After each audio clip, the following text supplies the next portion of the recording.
All right. Good morning, everyone. Recording Welcome in to progress.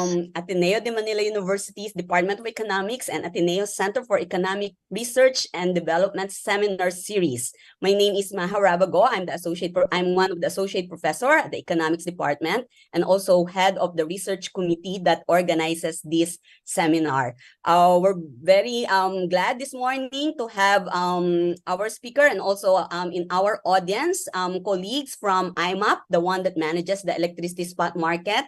We have Arjon, Edward, and also their COO, Robin Descanso. So thank you for joining us this morning. We also have members of the faculty of the department and also colleagues from government and students, both undergraduate and graduate students.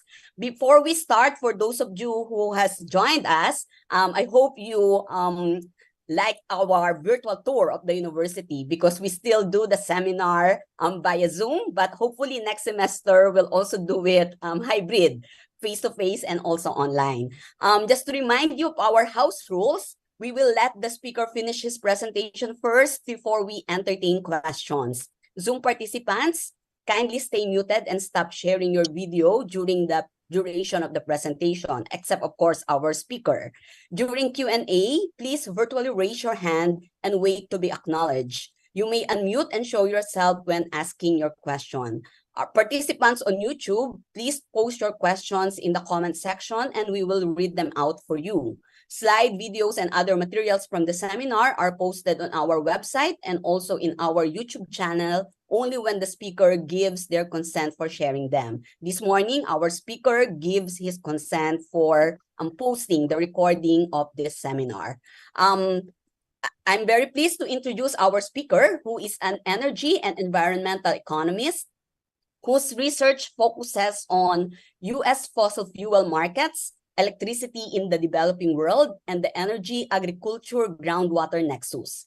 Since 2019, he has worked as assistant professor at the University of Maryland in the Department of Agricultural and Resource Economics. Previously, he has held positions at University of Chicago's Energy Policy Institute, University of California, Berkeley's Energy Institute at Haas, Environmental for Development, Central America, and Resources for the Future. He received his PhD in Agricultural and Resource Economics from UC Berkeley in 2018 and his BA in Economics and Spanish from the University of Michigan in 2007. He is here with us this morning. It's evening on his location. His paper, Blackouts, the Role of India's Wholesale Electricity Market. Ladies and gentlemen, please join me in welcoming Dr. Louis Prionas. Louis, the screen is yours. Great. Thank you so much for that lovely introduction. I don't think I've ever given a seminar before with a musical introduction, so that was quite a treat. Okay, can everyone see my slide? Yes. Great, okay. Then let's get started. So this is joint work with two of my esteemed co-authors, Fiona Berlig, who's at University of Chicago, and Akshaya Jha, who's at Carnegie Mellon. And I am at University of Maryland, coming to you from Washington, D.C. right now, where it is 9 p.m. So you'll forgive me if I'm a little slow, but I'm excited to be here with you tomorrow in Manila to talk about this this work that I find pretty interesting. And we were discussing a little bit beforehand how this is a very hot topic right now in the Philippines as well. So I'm not really very well versed on the Filipino context, but hopefully we can learn something as we go. And so please file away your questions if you think things work a little differently in India than they do in the Philippines, because I'm really interested in hearing people's thoughts at the end.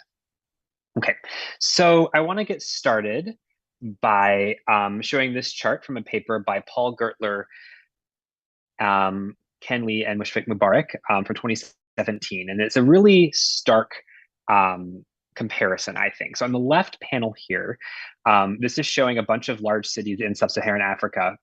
And the population is on the horizontal axis, and the vertical axis is the percent of the population with electricity access. And you see the great success that a lot of these African countries have had in connecting households and businesses to the electricity grid. And so in most of these big cities, regardless of their size and all different contexts, almost everyone has electricity coming to their house. But then you can contrast that to the right panel. And again, this is a couple of years old, but I think that the pattern still holds broadly throughout much of the developing world, that while many countries and cities have done really well at connecting households to the electricity grid, the quality of the power those households receive has not caught up to the standards of the high income world.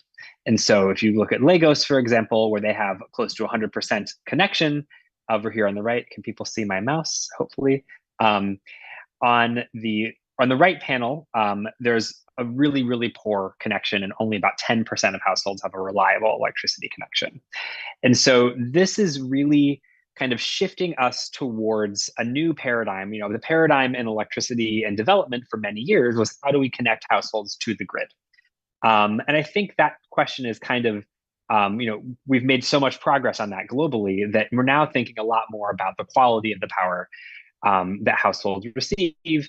And if there are lots of blackouts, that is going to really put a damper on what people can do with that electricity. And I want to also just call out the fact that blackouts are not only common in the developing world, they've become quite common in my country, in California, in the last couple years due to really, really unprecedented wildfires that come from tree cover that has, the vegetation is very dry. When it is very hot and the vegetation is very dry, it can start fires if the tree cover actually hits the wire. And that has led to a lot of power cutoffs in California to the extent where people are just running out and buying generators in one of the richest places in the world. So this is not only a problem of poor countries. So that's kind of the thing to keep in mind. What do we know about blackouts from an economic perspective? We know a lot in the sense that it's pretty obvious that if you have a blackout, you can't run your business. If you have a business that requires electricity from the grid, blackouts impose pretty substantial costs on commerce, on production. There's a lot of money that has gone into investing in self-generation capacity for industry, and both small and large scale industries. And so you think about all the costs that firms have to bear to be able to stay in business, is continue their production processes. If you're a restaurant and your restaurant loses power, you lose all your customers.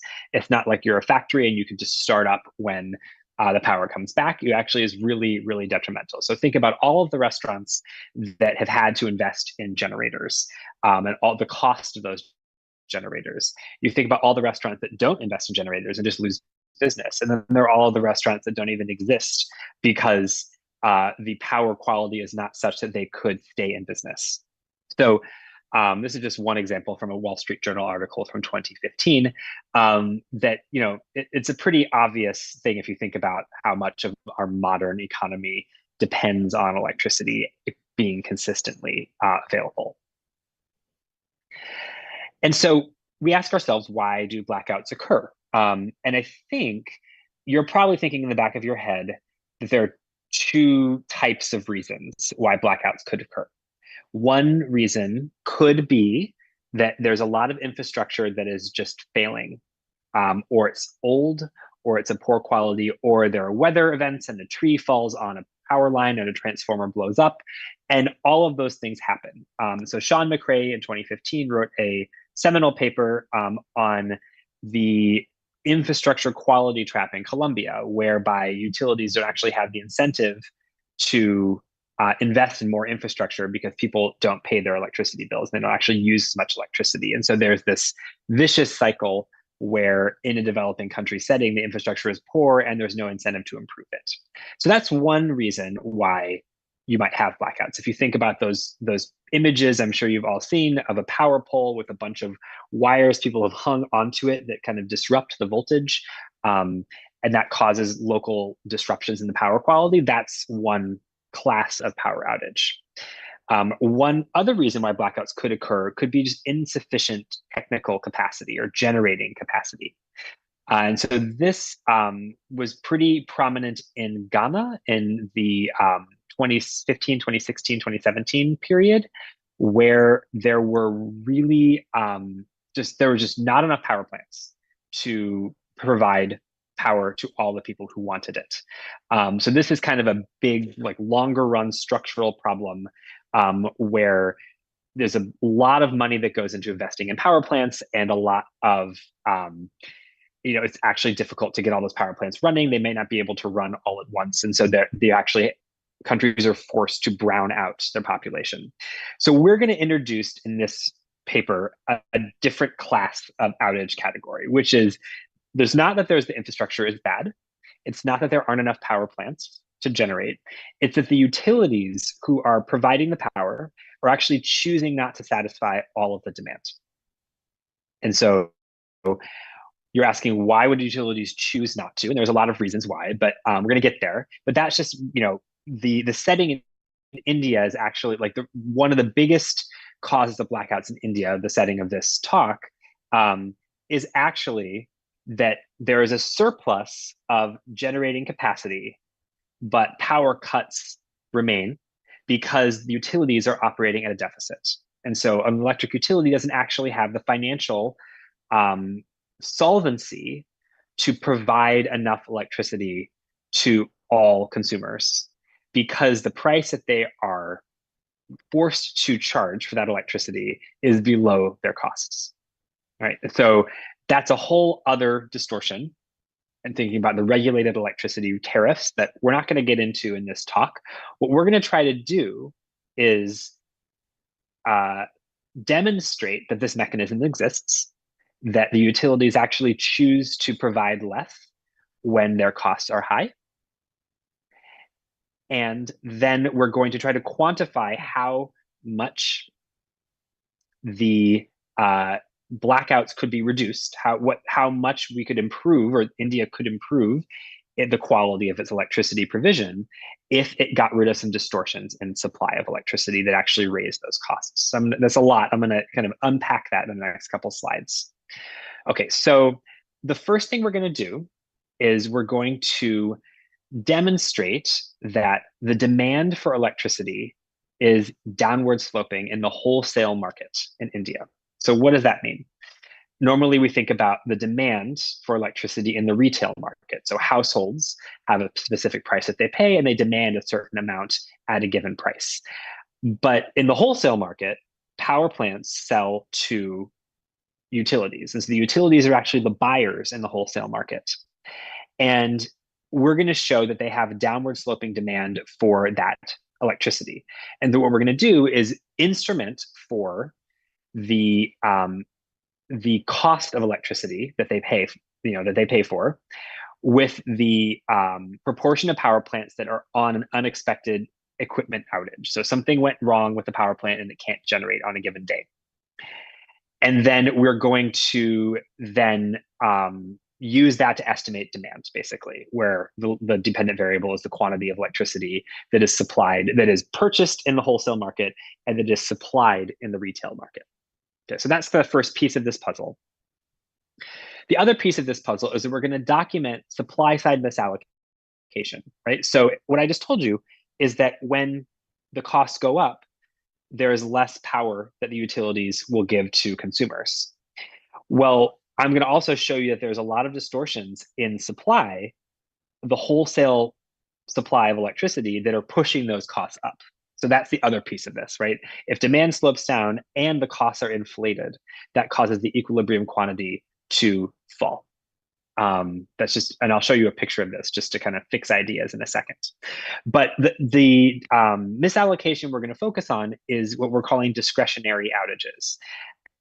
And so these are power plants who are unavailable to generate for reasons that are not technical. They are not that there is an equipment failure. There's not that there's maintenance. It's not that there is a fuel shortage and stuff like that. It's really reasons that involve poor economic incentives that cause the power plant to basically take themselves out of the market for a short period of time. And we're going to provide evidence that these types of outages actually are reflective of misallocation in production. Okay, so with those two pieces, we're going to do some counterfactuals where we simulate the market, where we eliminate those discretionary outages and say, okay, these outages really shouldn't be there. They're distortionary. And we're going to put these power plants that have taken themselves out of the market, we're going to put them back in the market and see what that does to the quantity of electricity that the wholesale buyers, the electric utilities, see what it does to that quantity. And our counterfactuals reveal that doing that alone could eliminate blackouts for about 8% of Indian households. And so, as we were discussing at the very beginning, this is a really small intervention, potentially small intervention. It might not be easy to do, but it's basically effectively just fixing one little thing in the wholesale market, which could have this ripple effect all the way down to consumers and reduce blackouts. Okay, so that's kind of the outline of the talk. we're situating this paper in a couple different literatures. And so there's a really rich literature on distortions in wholesale electricity supply that almost exclusively focuses on high income countries. The notable exception here is a paper by Nick Ryan looking at transmission in the wholesale market in India. And so the same setting we're looking at here. But most of these papers look at things like cost of service regulation or financial trading and how different mechanisms allow either the alleviation of distortions in the wholesale supply or how there are trade-offs from one type of distortion to another. But the thing that we do in this paper is we actually link these supply side distortions in the wholesale market for electricity to blackouts all the way downstream for where consumers are actually consuming the power. And so that link comes from this downward sloping electricity demand that I mentioned in the wholesale market. That's one literature we're focusing on. Another literature has to do with electricity reliability in developing countries. Most of these papers have focused downstream, as I mentioned, like on the distribution network, on transmission, on the fact that utilities aren't providing power because there's low bill payment rates, just to name a few. But we're really looking upstream at the very beginning of the electricity supply chain where the generation happens. And we're arguing that there's a role for mitigating downstream outages by tweaking the market upstream. Okay, so that's kind of one other literature. And there's a broader literature in developing economics, this third set of bullets here, that focuses on features specific to low-income countries and how the context of regulation or of different types of constraints affects outcomes in ways that are different from high-income countries. And so two really prominent examples I put here for this literature review are how corruption limits the effectiveness of environmental regulations in India, but not in similar settings like in the US, when the firms are able to hire their own auditors, which is a brilliant paper by Esther Duflo and co-authors that I encourage you to seek out. Another more recent example by Susanna Burkauer and Josh Dean looks at credit constraints for adoption of energy efficiency technologies in Kenya. And they actually show that because of the credit constraints, adoption is much lower than they would otherwise have expected. And so what we are going to focus on here is the absence of a mandate, which I'll show you in the next slide. A mandate that the utilities will provide power, as much power as consumers want. And so why would we focus on that mandate? I maybe should have brought this up at the beginning. But in high income countries, everything I'm about to describe to you is not an issue. And that's because in the US, in Western Europe, there are regulatory mandates that if I want to turn the lights on in my house, the utility has to provide me the electricity to do that at all times. And so that eliminates a whole class of power outages that I'm about to discuss, where the utilities are actually deciding, they have a little bit of discretion about when to provide that power. And so we're focusing on a setting that's really it strikes a lot of people as quite odd, the way what I'm about to describe, people who study the US context, for example, because the Indian utilities actually have a lot of discretion about when and where and to whom they provide electricity. And that discretion doesn't exist in the US context. As a result, this type of blackout doesn't exist either. And so that really is kind of a big feature of this setting and a big theme throughout this literature is that if you focus on the regulatory context in a low-income country, you're going to get a lot of different results, and markets aren't going to work the same way as you might expect they would in a high-income country. Okay, so here is just a really stylized picture too. So imagine we have an electricity sector. You have 3 power plants represented by this stepwise supply curve, and a utility who is demanding power in the wholesale market to sell to consumers, and they have downward sloping demand. But if there were a regulatory mandate, then that utility would have to provide power to the last consumer who wanted it at the lowest possible price, right? So they would have to basically provide this amount of power, I for inelastic, regardless of cost. And you can see what would happen if there were to be a distortion in supply in this market if, for example, this first power plant here were to go offline for some non-economic reason, And that caused the supply curve to shift in. That would actually reduce the quantity, the power that people receive from QE star to QE star prime, right? So that's just, I mean, obviously demand slopes down and you shift supply, the quantity is going to go backwards, but I'm just trying to fix ideas here.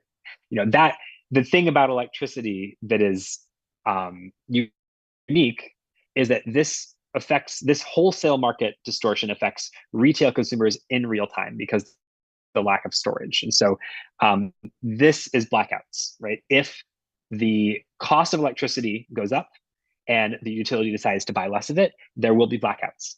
That's how the physics of electricity transmission and distribution work. Okay, I need to speed up a little bit here. Let's talk a little bit about the setting in India. There are a lot of distribution utilities. Most of them are state-owned, and they have regulated retail prices that are too low to recover their costs. And so this is exacerbated also by low payments. And so people don't pay their bills. Even if they did pay their bills, it wouldn't recover their costs. And so because these electric utilities tend to be pretty insolvent, they have to make hard choices. And what some of the choices they make is that they choose to buy less electricity when the costs are high. I'll leave that for now. The way power is purchased in India is almost entirely through long-term contracts. And so about 95% of transactions come from bilateral contracts between a power plant and a utility. And then about 3 or 4% come from the day-ahead market. There's a day-ahead wholesale market. It's pretty small relative to the size of the whole sector. But what these contracts do is they basically lock in a lot of plants. The vast majority of plants are locked into a specific regulated rate. So that's the tariff that they earn for every unit that they sell. That tariff is not time varying, so they don't receive any higher payments in times when demand is high, for example, and the value of power is high. And that is basically, it's pegged to their variable costs. And so that's kind of the rate that they receive for the power that they sell. And these contracts are kind of one-sided, where the power plant doesn't have a lot of power, but the utility can do a lot. Like they could walk away 90 minutes before the power plant is supposed to produce and say, actually, sorry, we're not going to buy power from you. And the power plant had to stand ready per their contract provisions to provide that power, but the utility didn't actually have to compensate them if they decided not to buy the power. And so there's a lot of misallocation that can come from the way that these contracts are structured. And so the first, as I already alluded to, is that plants get locked into a contracted price that persists throughout the entire duration of their contract. So think about how much the market conditions could change over a 15-year contract term. If they set the contract price at the beginning and that price persists, then it's going to lead to a lot of misallocation in the sense that the right price signal isn't getting sent to the power plant. There's also no inframarginal rents here. So this is cost of service regulation, or largely cost of service pricing, right? Where if a power plant is low cost and the value of power is high, they don't get to reap the benefits of having built a low cost plant and providing inframarginal power. They only get paid something calibrated to their variable costs. So that's also a pretty big distortion here. The big one, I think, is that there's no financial trading in India's wholesale electricity sector, or extremely limited financial trading. And this goes back to a regulatory quirk when the sector was deregulated and utilities were spun off from their state-owned enterprises back in 2003. And so all sales are physical. I put physical in quotation marks because it's kind of hard to think about a physical sale of electrons on a wire, but they are regulated as if they are physical. So power plants can sell electricity, but they cannot pay somebody else to sell electricity and satisfy their contract obligation on their behalf, right? So that is a feature that is ubiquitous of Western power markets like in the US and Europe, and that is not present here. And so you can imagine if I want to pay someone to generate for electricity and they want to generate it, but there's a restriction on me doing so, then that could introduce some misallocation in who actually ends up generating. And then another thing that's kind of a weird quirk here is that interregional transmission is actually centrally managed by a regulator that allocates transmission corridors in order of contract tenure. So the older the contract is between a buyer and a seller, the more that contract gets more priority on the bandwidth of capacity to sell from like the north to the west of India. And so that also introduces some distortions because it's not based on cost, it's based on seniority. Okay. One quick slide on electricity supply in India. The vast majority comes from coal. There is this seasonal hydro generation, which we're not going to touch in our analysis because hydro is difficult to model the production of. And so we're only going to focus on these other categories here: coal, natural gas, nuclear, and lignite. And you can see these same colors. I've kind of plopped all of the power plants throughout India. These are India's 5 transmission regions: the north, the west, the south, the east, and the northwest. And you can see the power plants are located all across the country. And we can construct the aggregate supply curve from these power plants, which we're going to use in our counterfactual analysis, by doing a lot of work to dig up data on the marginal cost of these plants, including the heat rates and their coal grades, where the coal comes from, what all the different excise taxes are on that coal. And doing that, we can kind of come up with what the supply curve would look like in India if it were dispatched as one single market. So I'll come back to that later. Okay, so I promised a lot on power plant outages. India has a really high outage rate. And so 29% of power plant capacity is on outage and unavailable to generate on a typical day. This is much higher than I think the number in the US is about 18 to 20%. So this is a pretty high outage rate. And when power plants go on outage, they're required to report to the regulator the reason why they went on outage. And so we could take all of those reported regions throughout our sample period, which goes from 2013 to 2019, and we can parse those reasons and classify them into different types of outages. And so that's what I've done here on this left bar graph, is shown you the incidence of those outages. And so on the average day of sample, this says that about 10.5% of capacity is down for an equipment-related outage on the typical day. And about 7% of capacity is down on a discretionary outage, the kind that I mentioned before, like not physical, not technical reasons, they're more economically related reasons. There's a lack of an incentive for the power plant to make itself available.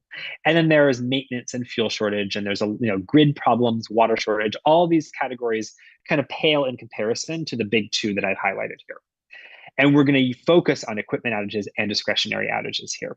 I also just wanted to show you that discretionary outages are not just a residual here. They do represent their own category, and plants that have a discretionary outage also tend to have all sorts of other outages that they report. And so it's not just like we're creating a residual here. This is its own thing.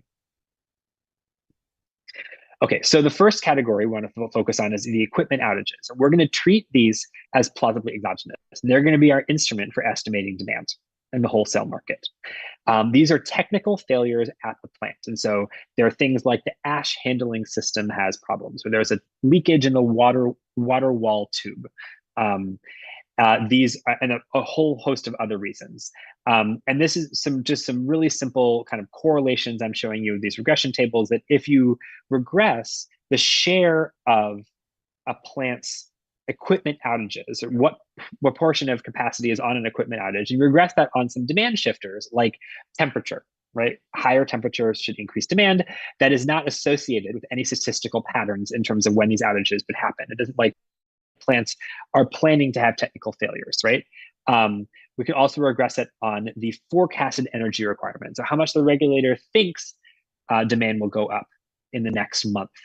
And we don't see any systematic correlation there either that's statistically significant. And so we're pretty confident that these outages we can treat as somewhat exogenous. They're not reflective of other demand conditions. It's just sometimes stuff breaks at the power plants.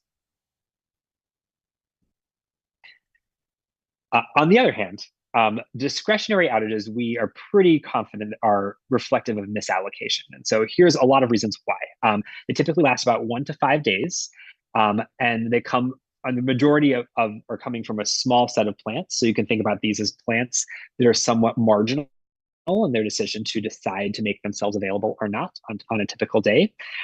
They're coded as saying things like uneconomical operation or reserve shutdown, things like that. And it almost all happen at plants that stood ready to generate in the preceding week. So it's not like a plant is like mothballed for 6 months.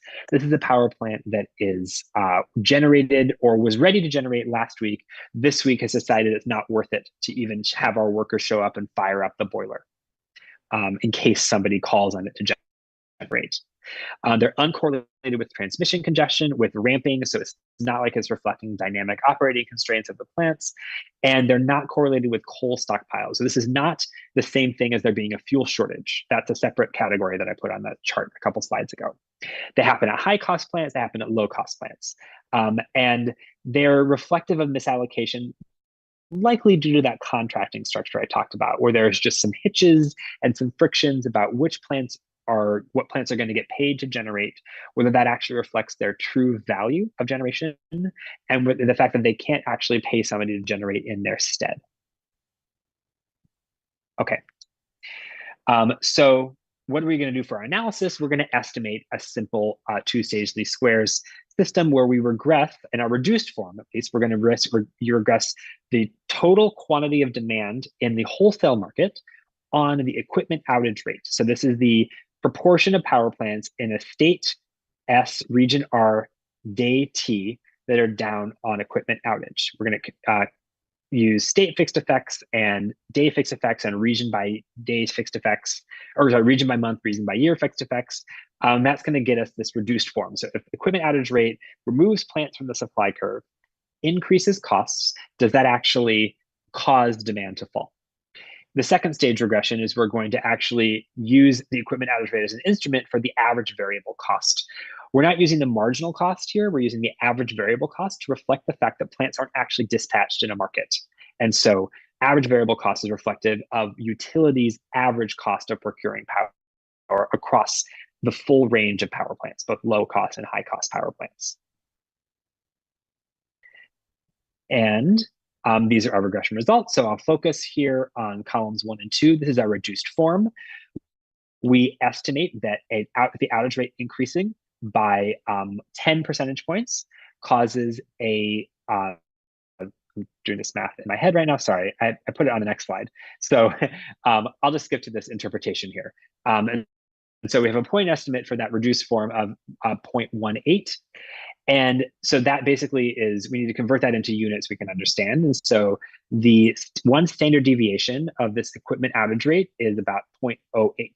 So 8 percentage points. And so that means that if there was an 8 percentage point or 1 standard deviation increase in the number of plants that are on equipment outage, that there would be a 2.07 gigawatt reduction in demand met on that day, right? So this is a 2.7 gigawatts on a base of 143 gigawatts. So it's not a huge effect. It's like little over 1%. But as I'm going to show you in a bit, 2.07 gigawatts is actually a lot of households who are not, especially when households in India actually aren't consuming that much electricity. Okay, so that's our reduced form estimates. I'm going to go back to the table real fast and show you the IV estimates, which are in columns 3, 4, and 5. And so here, again, we're instrumenting for average variable cost, or we also put in the marginal cost, which gets us something, also consistent with downward sloping demand. These are our demand elasticities that come out of this regression, and this is our first stage estimates here. And so, one thing I didn't, let me go back through column 3 real fast, and then I'll go back to this red bullet. And so our first stage is pretty strong. And we find that when this 1 standard deviation in equipment outages pushes up the average variable cost, it pushes up average variable cost by 1.4%, which causes wholesale demand to fall. And the elasticity that comes out of that is minus 0.43. So that's reasonably elastic if you think about the cost going up and actually households not getting electricity because those costs went up by just 1%. back to this red bullet here, I wanted to say that this decrease in demand met of 2.07 gigawatts comes on a subset of days that we picked where there were 23 gigawatts hours of production, potential production that was sitting idle. So this is not like there wasn't enough power capacity to produce. There was 10 times this much idle capacity, and yet the utilities decided to buy less power because their costs went up rather than paying more to have these other plants generate. Okay, so this is our like empirical results. We have one more that's more of just summary statistics where we digitized a bunch of market supply and demand curves from the wholesale electricity market. This is just a really small portion of the market, but we think of it as the marginal portion of the market. And so what we did is we basically digitized, because these things get reported as images. If you digitize them, you can see this demand curve right here looks pretty elastic around the market clearing price. And so we can look over all the days in our sample, again, from 2013 to 2019, and we find that basically the average elasticity at the wholesale price is actually more elastic than the demand estimates I just showed you, elasticity of minus 0.73, and the median is about minus 0.3. So this is consistent with in the wholesale market, as well as if you look at just all power plants, mostly on bilateral contracts, we see that when the costs go up, these electric utilities are actually buying less power. Okay, so I'm almost out of time, maybe already out of time. So I want to talk through our counterfactual analysis. It's going to actually reveal how big these effects actually are, right? So I've showed you the demand slopes down. I've talked through some of the distortions in the supply, and those distortions raise costs, which could cause the downward sloping demand to actually reduce the amount of power that reaches end users, right? So let's reckon with how big those effects are, right? So what we're going to do is we're going to simulate the whole market, the supply side and the demand side. And so on the supply side, what we're going to do is we're going to take that supply curve that I showed you with all those dots of all of the power plants in order of lowest to highest costs, and we're going to treat that aggregate cost curve as if it is the generation supply curve. It is likely a pretty good approximation because in this setting, plants don't have any incentive to exercise market power. So it's not like they're bidding strategically against each other like they would in other contexts, because they're not actually earning anything. Like they're basically their tariff is fixed. So they don't have any incentive to withhold capacity for that reason. We're going to clear the market under two scenarios. We're going to clear the market respecting all outages. So if a plant said it wasn't available on that day, we're going to remove it from the supply curve. And then we're going to ignore the discretionary outages that are, again, for not physical reasons. They're just the ones that they're going to indicate misallocation in supply. We're going to ignore those outages and put those power plants back into the supply curve and re-clear the market. And we're going to clear the market separately for each state day. And so this means that we're not going to allow for gains from trade across state borders. We think that's pretty conservative. And so I'm going to show you some robustnesses where we actually clear it at the region level as well. So that's the supply side. We're just clearing the market given the lowest to highest costs of all the plants that were available. On the demand side, we're going to impose linear demand, linear wholesale electricity demand with the elasticity from our econometric estimates. And that assumption is that utilities respond to the average variable cost, not to the marginal cost. And that really does reflect their contract incentives because they're not actually paying the marginal cost. They're paying each plant their own average variable cost per their long-term contract. Okay, so that's the demand side of the market. Now I'm going to show you a whole bunch of numbers. I'm going to walk through this table bit by bit. So follow my cursor. So in this first column, we dispatch by state. Utilities respond to average variable cost. We have linear demand, and we have a demand elasticity from our econometric estimates of minus 0.43. That gives us an average increase in supply of almost 11 gigawatt hours of electricity per day. right? So if we eliminate those discretionary outages, eliminate that source of misallocation, costs go down, utilities choose to buy more power, and on aggregate, on the average day, that's about 11 gigawatts of electricity. And so just focus on this gigawatt row right here. If we dispatch by subregion or region, to allow for redispatching of power plants from a wider geographic range, there's going to be more gains from trade. So there's going to be slightly larger effects, but still roughly the same order of magnitude. We could try constant elasticity demand, like in this fourth column here. That gets us something very similar. We could try having the plants respond to marginal cost, which is a lower elasticity, but actually gets us a higher average increase in the quantity of electricity. Or we could use our higher estimates that restrict the sample just to days where electricity is available, and that larger elasticity gets us a much larger effect. So maybe we should ignore that last column. But our preferred estimates are in this first column. And so we estimate that there would be about 11 gigawatts of additional power that reaches consumers. And we can calculate, again, a pretty rough back of the envelope, but that would restore or shift about 23 million households in India to 24/7 power. So these are households that have about 20 to 21 hours of power on the average day. It's going to give them those 3 extra hours of power that they're having as blackouts, currently having as blackouts. And so that 23 million households is about 8% of all households in India. So so think about that for a second. Eliminating blackouts for 8% of all households by tweaking the incentives of power plants in the wholesale market such that they just show up and turn themselves on when they can, right? When there's not a physical impediment for them doing so. Okay. The next several rows try to monetize those gains. And there's one way we can monetize it by saying that if all that power were added back into supply, there would be about 47 million rupees per day in additional retail revenues. And so that would be like retail tariffs that households are paying, which would be a lower bound on their consumer surplus or their willingness to pay for that power.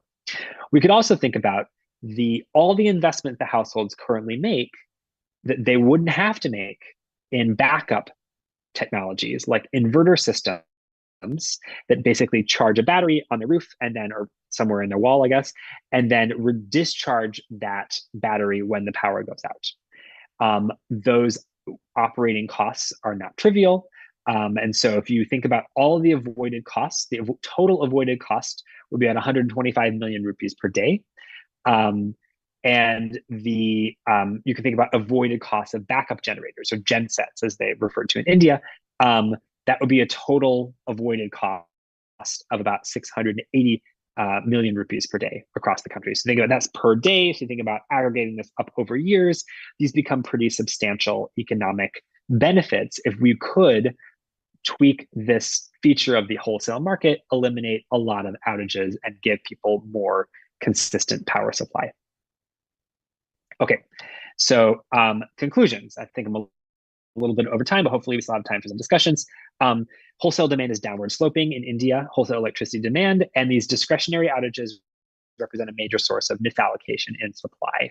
And so if you reduce that source of misallocation, that can significantly increase the quantity of electricity supplied, thereby reducing the number of blackouts faced by consumers in real time. But policy implications here, there's a big one, which is just to allow financial trading. And so allow utilities to actually pay a different plant or allow power plants to pay a different power plant to provide the power in their stead and satisfy their contract obligation.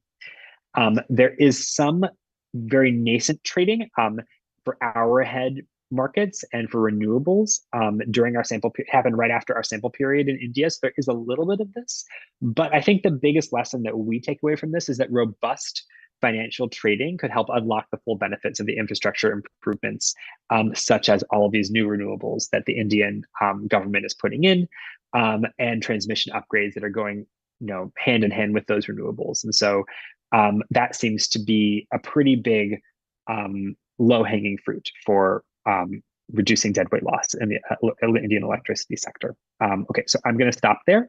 I look forward to your questions and feedback. Thanks. Thank you. Thank you, Louis. That was really a very interesting presentation, and I see a lot of parallelism with regards to the Philippine electricity market. We now open the floor for discussion. Let me see. So for those of you who are in the audience, just virtually raise your hands and you may ask your question, or alternatively, you may want to just type your questions in the chat box. Anybody? Okay, we need to break the ice as usual. Just a clarificatory question, Louis. You said it's a discretionary. I think in I don't know in India, but in most jurisdictions, don't they have like a power outage allowance, or are they using up this power outage allowance in India? Because Right. it's so So they have what's called a load factor, where in their contract they are per the contract terms they need to provide, to be available to generate for 80% of days or something like that. And so so there's an incentive for them to make themselves available. They receive some payment for being available, and then receive more payment if they actually generate power. And so we can think of this as being like the incentive isn't quite strong enough for them to make themselves available. So you think about like a large coal plant. You have to use a lot of coal to stand ready to generate. And to keep it going. And if there's a pretty low probability that somebody is going to buy power from you, you might decide it's not worth it to do that. I see. There's a lot of non-convexities in cost. I see. And it's a Leontief production function. So there's the fuel inputs, but there's all these other things. There's labor and maintenance and materials and water and environmental compliance and all these other factors that are big costs that that may not be reflected in the tariff that they're paying. And so you can think about it like as a cost of standing ready and a cost of actually burning fuel. And so I guess to answer your question, there is somewhat of an allowance, but that is not the penalty is they just don't get paid. I see. If it's not like that somebody comes and they're not in trouble or anything. Okay, thanks. We have a question from Carl Handok. He's an associate professor at the University of the Philippines, also my co-author. Carl. Hi, Carl. Hi, Luis. Sorry I came in a little bit late, but so I don't know if you already answered this question, but just comment about the exogeneity of your equipment outage and your IV regressions. So at least in the Philippines, there is suspicion that outages are means of colluding, coordinated outages are means of colluding to push prices up. So in this case, what if outages are means to obtain market power and push up prices and push up average variable costs, then that exclusion restriction of outages is not met. So probably you have already explained about this, but I'm glad if you can elaborate on this. The right logic. Yeah, but that's exactly the right logic. The thing about this setting that is different from what you described is that there's no incentive to push up costs because their tariff is fixed. So if I own 2 plants and I decide that if I take my one plant out, it's going to raise the price and my other plant's going to earn more rent because I took the one plant out. That doesn't work here because each plant has a prescribed fixed regulated like cost of service tariff that they receive. And so it doesn't actually reflect costs. That does not mean that there isn't necessarily market power in the wholesale market. So the wholesale market, like the day-ahead market operates as a market.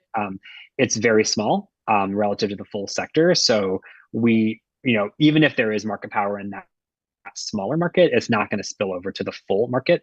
But so that's the only setting in which it could be an issue, is in the day-ahead market. Yeah, that's a good Thanks, question. Luis. Excellent presentation. Thanks. Oh, thank you. All right. Thanks, Carl. Any other question? I think we also have here in the audience, I saw earlier, one of our faculty, Nandi Aldaba, who also sits on the board of the Philippine Electricity Market Corporation. Oh, okay. Are you there? I don't know. He may have left already. Okay. Any other question from Zoom audience? Another clarificatory question. So in India, you mentioned, right, earlier in your presentation that supply is not lacking. So reserve margin is not very thin. Is that right? In India, is that the case? The reserve, so there are reserves, but it's different in each state as far as I understand. I see. And so the states are regulate. Yes, I'm pretty sure it's different in every state. Most states are going to have enough.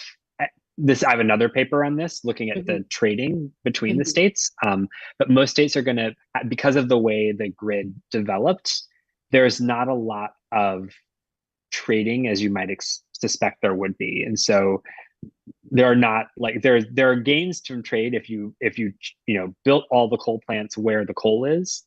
But the way that they have the grid has developed is most states have resources, enough resources to generate within their state and not enough to export that much. I see. The reserve. So to the question of the reserve margins, there's about 1% to 2% that are called deviation settlement mechanisms. That's how the power is transacted, if you will, and it's basically the regulator doing voltage management in real time. And so they have some plants that are on call basically to serve that role, what we would call ancillary services in the US. And so there's two questions in the chat that came through. And so one is one about that. I kind of glossed over this, but the purpose of, so there's this 3% wholesale market and there's a 95% of the long-term contracts. And so the question, it's a very good question, which is what purpose does the smaller market serve? And I think it is sort of a symbolic, sign of deregulation where there's actually a market where there is some wholesale auctions happening. They are relatively small, and I think that the market has not grown. It's not like it has to be that small. It's just that there hasn't been as much entry into it as I think the regulators would have liked. It does, I think, serve a purpose of, it is the marginal transaction. So the market clears a day ahead, but all these other contracts are baked in for years. And so to the extent that there are demand shocks in one region or another region, having that market there means that there is some real-time reallocation happening to meet those demand shocks, for example. It's just the whole market is not flexible enough, not as flexible as they might wish. And there's another question from Edward about the renewable transition. And so that's really a big topic of conversation now. I think the Modi's government is trying to put in just huge amounts of renewables. I think they're maybe more, they're not going to put in as much as they say they're going to put in. But that really brings transmission into the forefront, because you need to put that wind and that solar and all that hydro in places where the resources are available.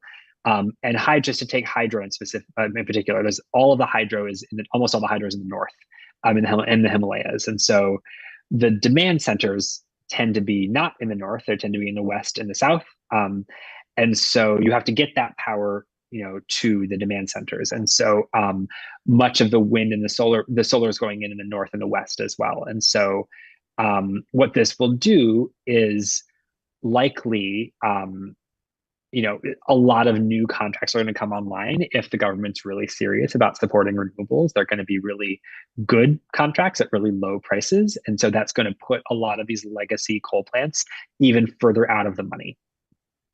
And so it's going to be even harder for them to stay in business. But I think a big question, and I don't know the answer to this, is who bears the cost of those subsidies for wind and solar? If it's the utilities, then that's going to really hurt their bottom line. If it is the central government, then the utilities might actually benefit from this and become a little bit more solvent. So if the wholesale market is, so if it's really symbolic, then is it really discretionary utilities? So it is the utilities are, I wouldn't say it's symbolic because I think it is doing something. There is a real market there.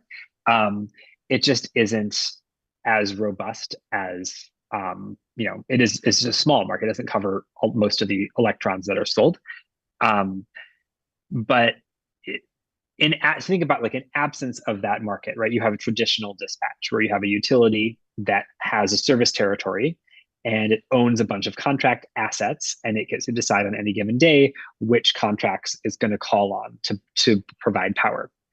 And so if on that day they decide, oh, one of my cheap plants is on outage, so I'm not going to call on my most expensive plant, or I'm not going to call on a plant in another state and pay somebody else to bring that power here.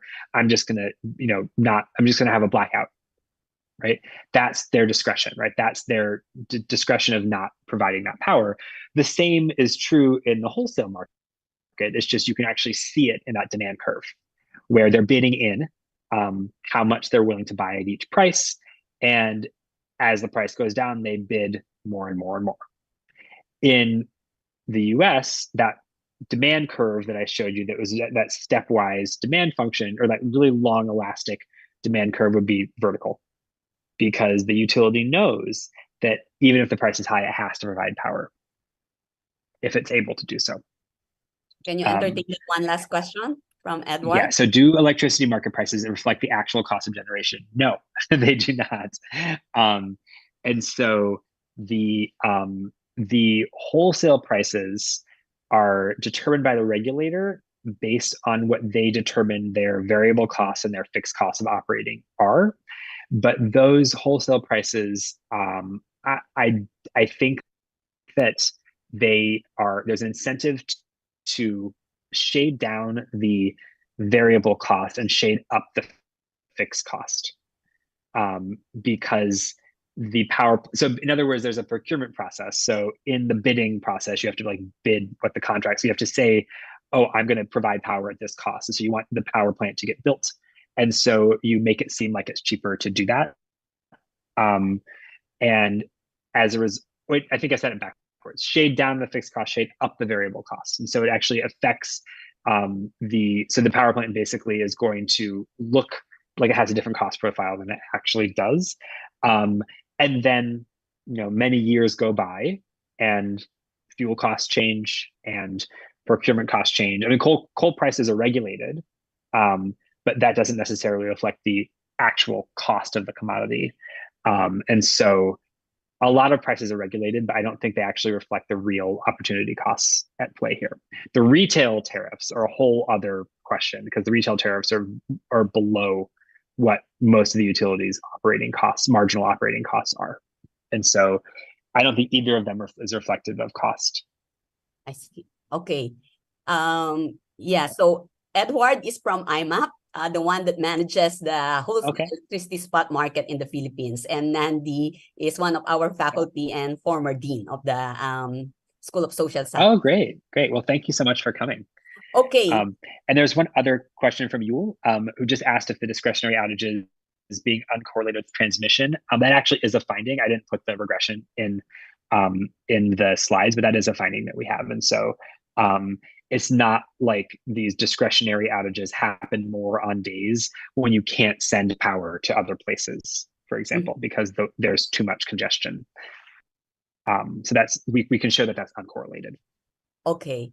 In your last slide, you mentioned about having a financial market, but wouldn't that be more difficult? Because even Singapore is trying to have that financial market. What Yeah. would the role of having a capacity market? Wouldn't establishing a Oh, capacity market easier than establishing a financial market on electricity? I think the capacity market, it wouldn't really, I don't think that's really necessary because they have a lot of capacity. I see. And so I think of a capacity market more as something that you would establish when you're trying to um, incentivize new construction of capacity. But here the capacity exists. It's not a problem. I It's see. but the financial market would be basically, allowing these plants to get out of their contracts. And so the long-term contracts in like California, for example, were a really good tool to incentivize cost-based bidding. And so if I have a long-term contract, I have no incentive to bid to withhold my capacity because that's the price I'm getting. I can't raise the price. My contract is my contract. And so the price I'm getting is, based on what the contract price is. But on any given day, if I wake up that day and my fuel is expensive and somebody else's fuel is cheap, I could pay them to generate in my stead. And so the financial trade enables the long-term contract enables the efficient investment, and the financial transaction enables the efficient allocation in the short run of electricity. And so, but to your question, like it is really hard to set up. The anecdote we heard when we talked to power traders in India was that there was a fight between the financial regulator and the energy regulator about who would regulate the financial transactions, and they just decided they wouldn't have them because it was too hard to regulate. Yeah. Okay, and I do think there is that one there's question. Oh yeah. I don't know if you have time. Would you be able to answer the last question on the chat? Yeah, of course.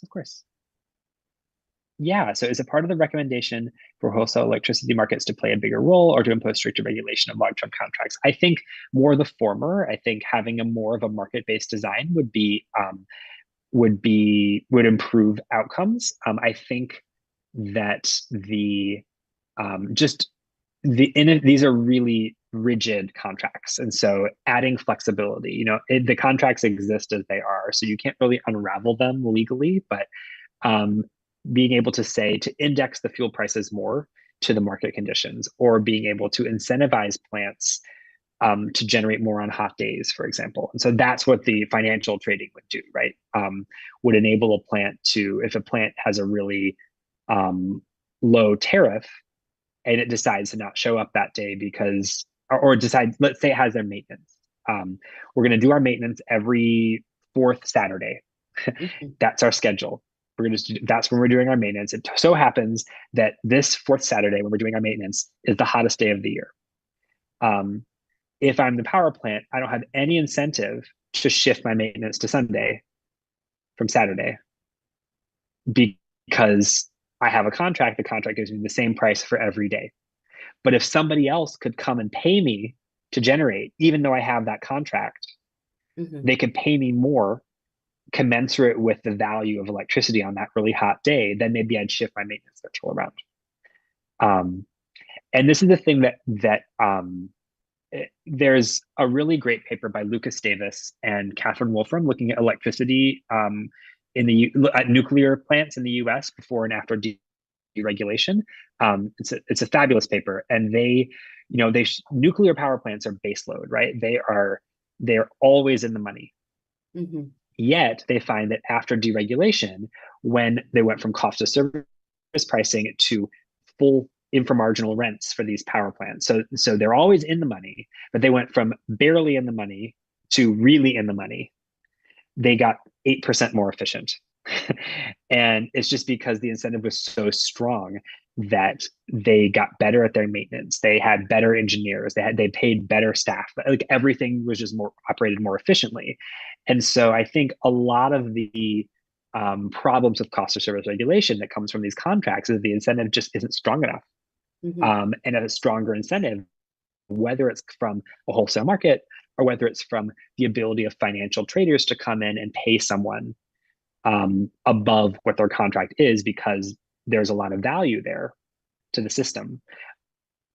That's really the ticket to improving the efficiency of operations and reducing misallocation, I think. But to your question, Maha, like it's hard to set up these financial markets. Like Enron happened, and that's like going to spook anyone trying to do this. So yeah. Thanks. Okay, Cheryl D is actually the Vice President for Legal of IMAP. So a lot of colleagues okay. from IMAP. Thank you very much for coming. Okay, we're over time, but at this point, I'd like to invite everyone to turn on their camera so we can have a photo opportunity with our speaker before we end. And while you do that, let me just let you know that all materials from the seminar are available on our website, again, depending on whether the speaker gives their consent. And you can also view the recording of this seminar in our YouTube channel, the Ateneo de Manila University. You can find all the seminars here.